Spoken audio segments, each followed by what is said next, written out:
Well, I would like to welcome you this evening to our Interfaith event at Canterbury Middle School. My name is Ramona Fisher. I am the religion teacher here at the middle school, and I will be hosting the event.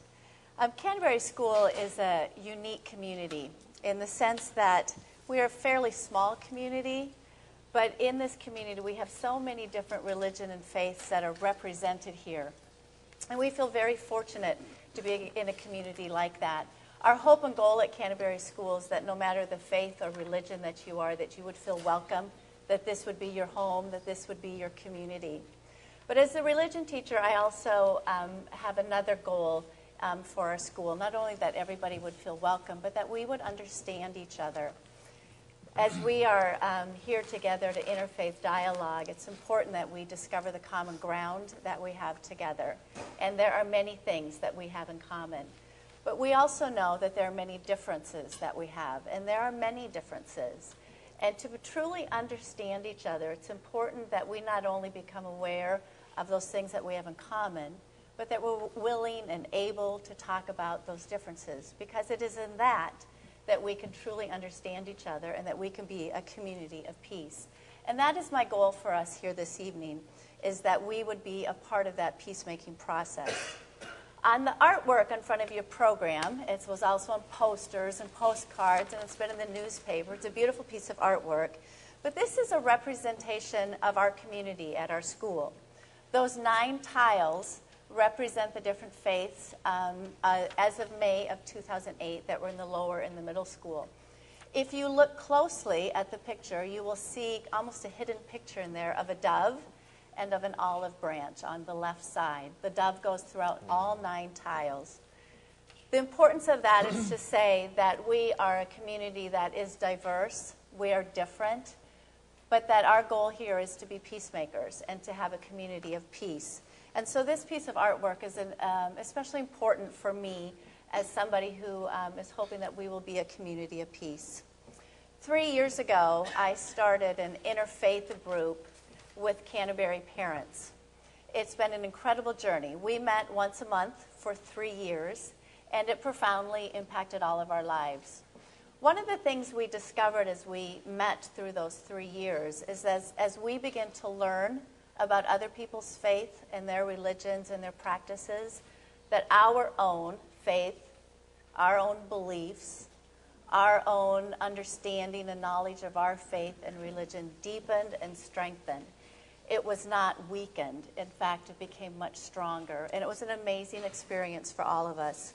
This fall, I've started a second interfaith group, and I'm excited for the journey that we will be going on as we begin to get to know each other, understand each other, and hopefully become a community of peace.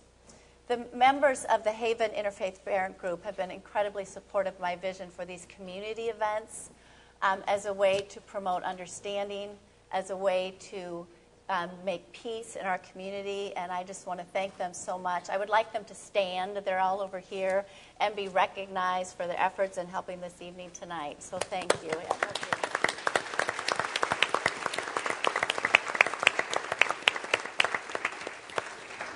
And they have become dear friends of mine. In your program is the mission statement of the Haven Interfaith Parent, or HIP, and I would like to read that for you. It says, the Haven Interfaith Parents support the mission of Canterbury School and encourage an understanding and appreciation of all beliefs and faith with the goal of promoting peace in our community. And I want to thank them for being part of this vision and this process with me. It's been wonderful, and they're all dear friends of mine.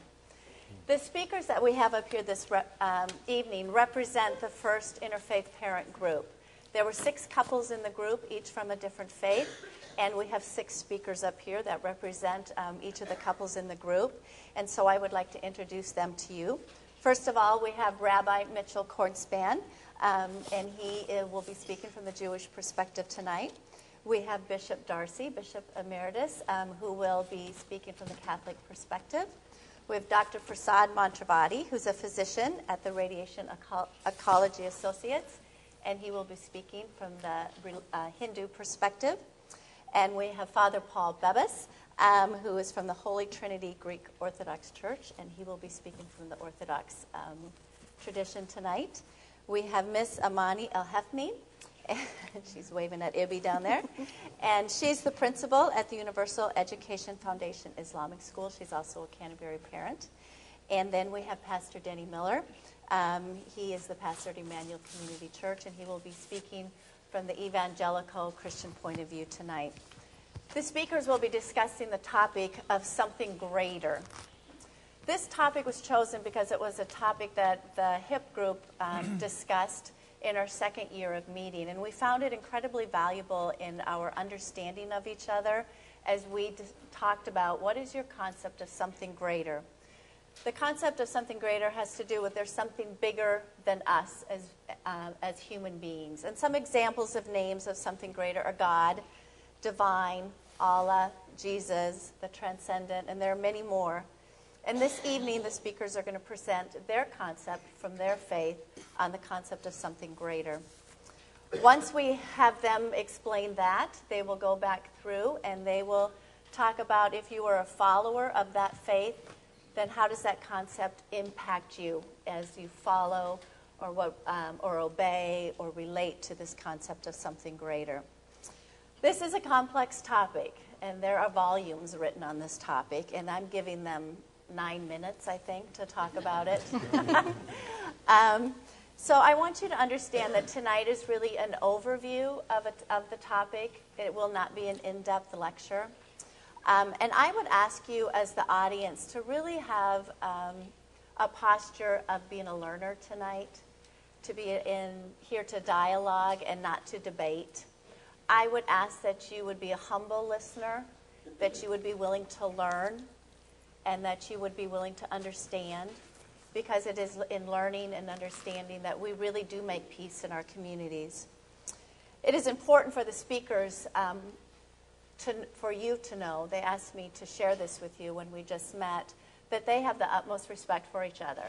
And they know that they have much common ground among themselves, but they also know that there are differences. And they asked you as the audience to realize, even though there may be disagreements among them, that they do have the utmost respect for each other and are respectful to each other at all times, and really are wanting to have peace as well. So we would ask that you would be very aware of that this evening. And now for the format of the evening. There will be 2 questions asked. I've already referred to them. The first question, from the perspective of your religion, what is the concept of something greater? Each speaker will get a mere 6 minutes for this question. And then the second question, when we come back around, will be, how do people in your religion follow, obey, or relate to the concept of something greater? And then they will get 5 minutes to answer that question. Seema Reddy is down here in the front corner. She is my official timekeeper tonight, and we will all be watching her to some extent. The speakers have each said that I can cut them off if they refuse to stop talking. So please be mindful of that. I don't remember saying that. But they know their time limits, but sometimes, we get talking and we forget how long we've been going. Then the final 15, 20 minutes of the night will be spent with several questions that I will put forth to our speakers, and they will be dialoguing with each other. It'll be about the topic for the evening, and that'll be how we will close the night. So are we all ready? Yes. All right. Sure. The order that we will go in this evening as we're speaking, we'll start down here with Rabbi, and we'll just move on down and end with Pastor Miller for the first question, and we'll do that same thing for the second question.